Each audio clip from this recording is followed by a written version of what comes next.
I always wondered, to be honest with you guys, what kind of man would marry a gold digger? What kind of man would marry a homewrecker like Kamala Harris is? Well, now we know. A bombshell report from the Daily Mail says that Kamala Harris's husband, Doug Emhoff, had an affair with the nanny when he was previously married, impregnated her, causing the breakdown of his family and his divorce. I'm going to read you the beginning of this article. Kamala Harris's husband, Doug Emhoff, cheated on his first wife with daughter Ella's nanny and got her pregnant. Kamala Harris's husband's first marriage ended after he got his children's nanny pregnant. Second gentleman Doug Emhoff cheated on his first wife, Kirsten, with the blonde nanny, who also taught at their children's pricey private school. The woman, Najen Naylor, 47 years old now, did not deny the story when approached by DailyMail.com at her home in the New York Millionaire's Playground, the Hamptons. She would not comment except to say, "I'm kind of freaked out right now." A close friend with direct knowledge of the affair and the pregnancy told DailyMail.com that Naylor did not keep the child, though her social media shows a video of a mysterious baby girl named Brooke in 2009, the year the baby would have been born. Another friend, Stacey Brooks, who mothered twin boys around the same time as Naylor was expecting, also did not deny any of the claims, but said she would not divulge further information without Naylor's permission.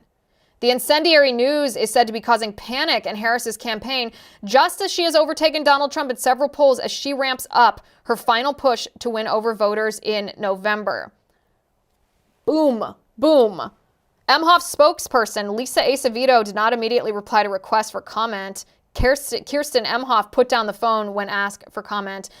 I guess Doug Emhoff and his first wife were married for 16 years. His daughter was in elementary school. His daughter, Ella, a little third grader, who had a teacher at school who also moonlighted as the nanny for the Emhoff family. And Doug Emhoff stuffed the nanny and got her pregnant. And after she got pregnant, we don't know if she aborted the baby, which would be horrible. We don't know if she kept the baby and Doug Emhoff just abandoned her and didn't recognize her as the daughter or son that he or she was, which would also be awful.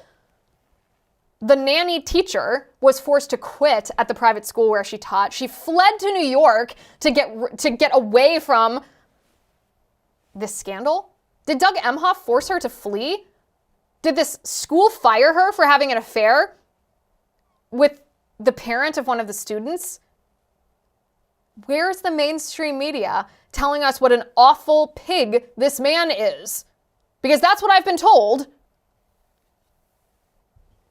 I always wondered what kind of man would marry a gold digger like Kamala Harris, someone who was a homewrecker, who dated Willie Brown when he was married in order to advance her own political career. Well, now we know, a man who would impregnate the nanny of his elementary school-aged child. What a despicable man. What a degenerate of a man. Now, here's the thing. Here's the real question. The real question is, how is this going to impact the presidential election? We are what? August, September, October, November, 3 months away from Election Day. Actually, less than that, because early voting starts in September. We are 1 month away from election season. Is this going to impact the vote? Particularly, is it going to impact how women vote? We were told just last week that women were turning out for Kamala Harris. You remember the white woman Zoom? We were told that women adore Kamala Harris. They're dying to vote for her and give her their money. Well, here's the thing.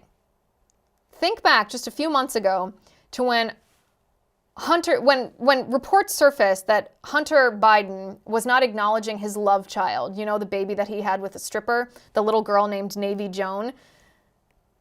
Joe Biden and Jill Biden didn't even acknowledge little Navy Joan when they had stockings hanging over the hearth in the White House for Christmas. They had one for each grandchild, except none for Navy Joan, none for the daughter that their son had with a stripper, the daughter who Hunter Biden went to court to try to deny his last name. That's what a despicable human being Hunter Biden was. But then, remember what happened?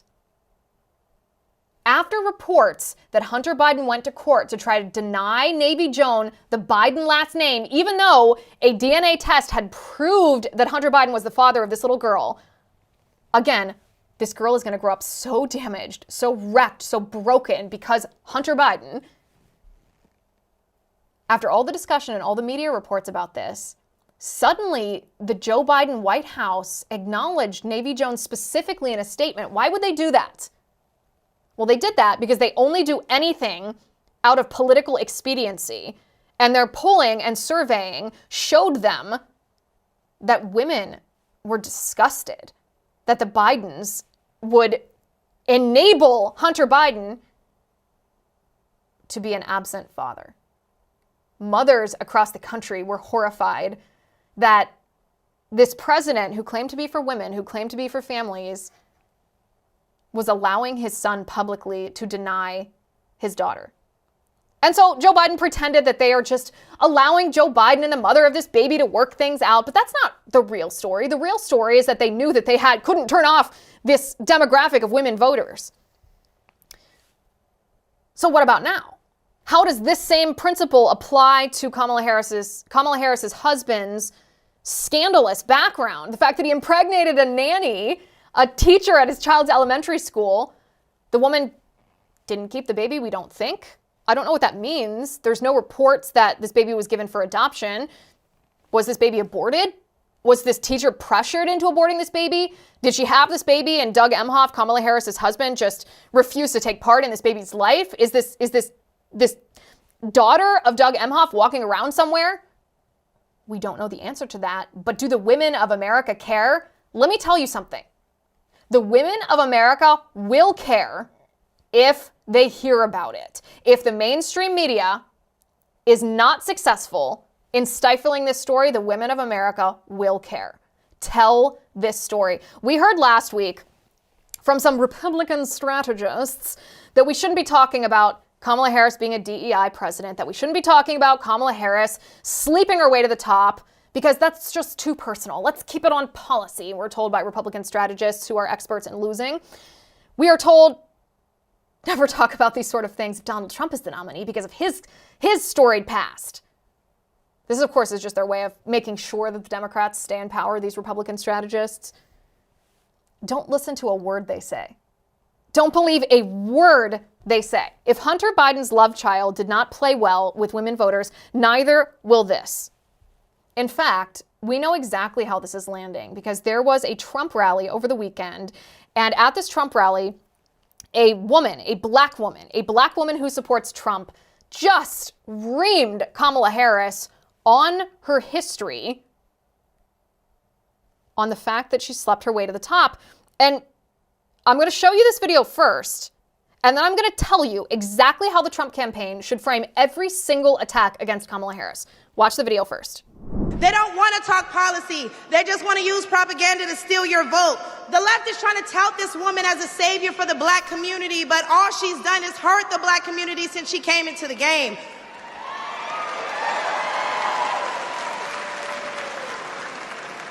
See, the first step in destroying the black community is to dismantle the black family. So aside from her record as a prosecutor, why don't we ask Mrs. Willie Brown if Kamala Harris cares about black families?